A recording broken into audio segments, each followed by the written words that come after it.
Evening, guys. I hope you're all well. Hope you've got through today. Um, if you have, well done. And if you haven't, try again tomorrow. Um, so tonight I'm going to do a little film about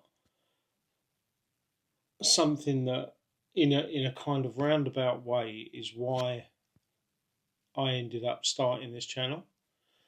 Um, so obviously I'm very nearly 15 years sober. Um, I've packed quite a lot into that 15 years. There's a lot of stuff's happened. And for the most part, I've been fortunate enough to have quite a plain sailing, smooth um, journey with regard to my drinking or not drinking, my sobriety. Um, in a couple of days, I'm going to Amsterdam, and oh, cat's going mad. In a couple of days, I'm going to Amsterdam, and I'm I'm going with my girlfriend, and she has indicated that she is, like a lot of people, like loads and loads of people who go to Amsterdam. She's indicated that she might want to, try out a coffee shop and what goes on there. Um, uh, I'm sure if you're on this channel, what I'm talking about. I don't think I'm allowed to say exactly what I'm talking about because it's YouTube get funny about it. Anyway, we discussed it, and for the first time in 15 years, I seriously thought to myself, well, maybe I could just do that, you know, maybe I could just do that, and it'll be fine because it's not drinking and it's not putting Charlie up your nose.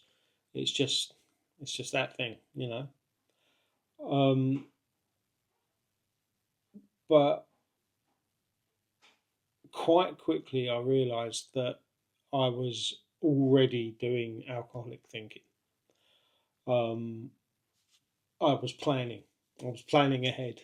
I was thinking about rather than where my girlfriend is probably just thinking about going and maybe one time on one day at one hour doing something in a coffee shop.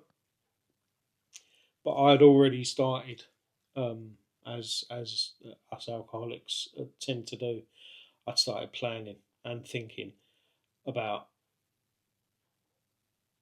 about not how I could do everything or do more. It's really quite hard to explain.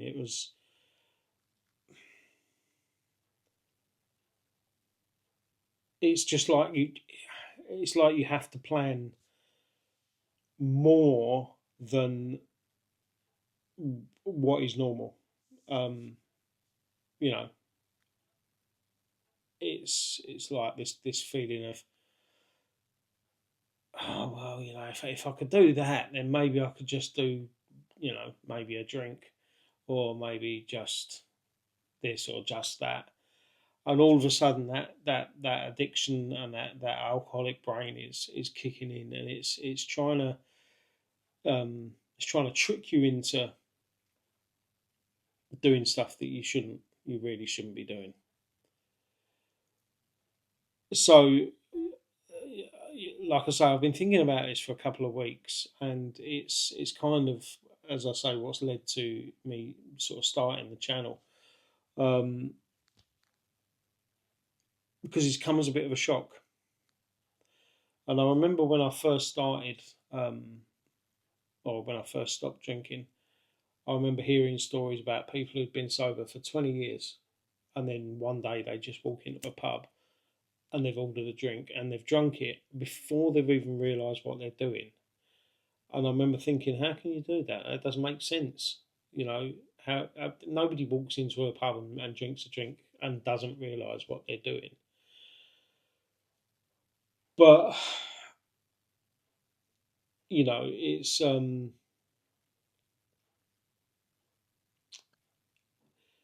this thinking has made me realise that it's never going away. It's never. I mean, I know it's never going away. I'm always going to be an alcoholic. But it's kind of shocked me at how it's just literally been sort of sitting or dormant, laying there sleeping dormant for years and years and years, and then all of a sudden, the minute it finds the right opportunity, like a little weakness in your defence, it will jump up and try and convince you to do something that you know is going to lead on to something else. I think that's what I was trying to say before. Is that with the planning ahead thing, it's not just one thing. It's always going to lead on to other things, and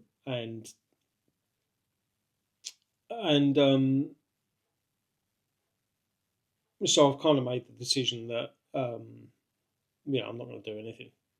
I'm not going to partake of the coffee shop's wares, and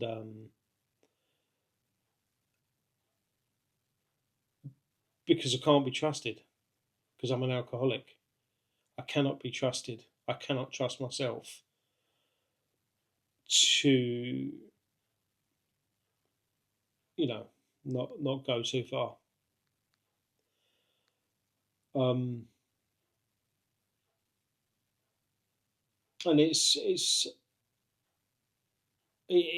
kind of been stressing me out. The whole thought process behind it has been stressing me out for this couple of weeks. And as soon as I made the decision, mate, what are you doing? You've remember what you are. Remember where you are. Remember where you were. It's made me kind of. It's been a bit of a wake up call. It's been a bit of a shock because I didn't expect it. I never saw it coming. Because I've been sober for so long that it's just I don't even think about it that much anymore. I'm just somebody who doesn't drink. I know what I am. I'm an alcoholic. I'm in recovery, and I don't drink. So that's kind of how I live my life. So this has shocked me. So, with regard to people who are watching this film or video that are in the early stages of recovery or are thinking about going into recovery, um, it, this example kind of leads on to lots of other things. This is the thing about recovery is that everything sort of bleeds into other things. In the early days of me getting sober, I remember going to a pub, and I only went in there for like a Coke or something like that because it was a really hot day and I'd been walking a long way and I went into this pub and somebody who was also in recovery explained to me that there's no there's no sort of can't think of the word. Yeah, sorry, it's late. I've been at work all day. I've just got in. There's no coincidences. And he kind of implied that I was, I had, gone into the pub sort of intentionally to test myself or unintentionally to test myself. And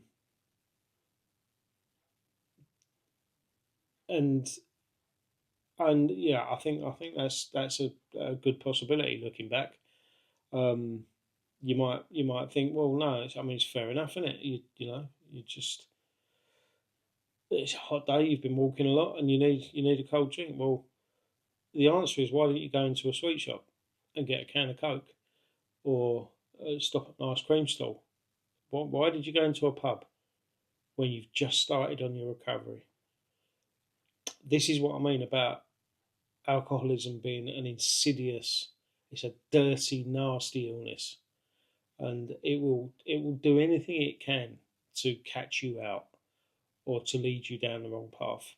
So, um, the sort of the thinking behind today's film really is to sort of say, if you're in those early stages, or even if you're like me, like 15 years in, um, don't be too complacent, because it's still there. It's still sitting there waiting to bite you, and you've got to be on your guard. Avoid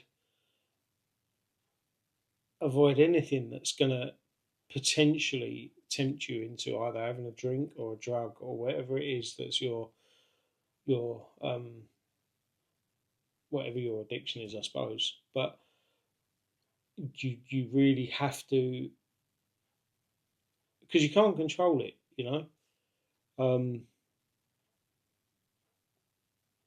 Step one, we admitting that we're powerless over alcohol.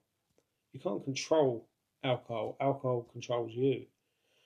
Um, so avoid like the plague if you can. Certainly in the early days, avoid like the plague anything that's going to set you off doing what you used to do. I mean, that's really important, in my opinion. That's really important. And if you're 5, 10, 15 years in, don't think you've beat it, please, because you haven't. It's still there, and it will come and get you. Anyway, I feel like this one's been a bit all round the houses because um, I didn't really plan it. I'm still in this kind of early stage of trying to work out how I'm doing this. So you have to forgive my ramblings and my going all over the place, segues here and there. But I hope that I've kind of got across what I'm trying to say. Um,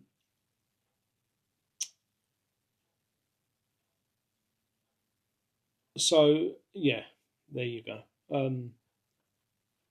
I'm going to go to Amsterdam in a couple of days, and I'm going to drink coffee and eat cake, and I don't know, you know, walk up and down the canal, I suppose, and have a lovely old time. But the coffee shops, I think I'll give a miss, because it never just stops there. It never just stops where you think it's going to stop. So, all the best, and hopefully I'll speak to you again.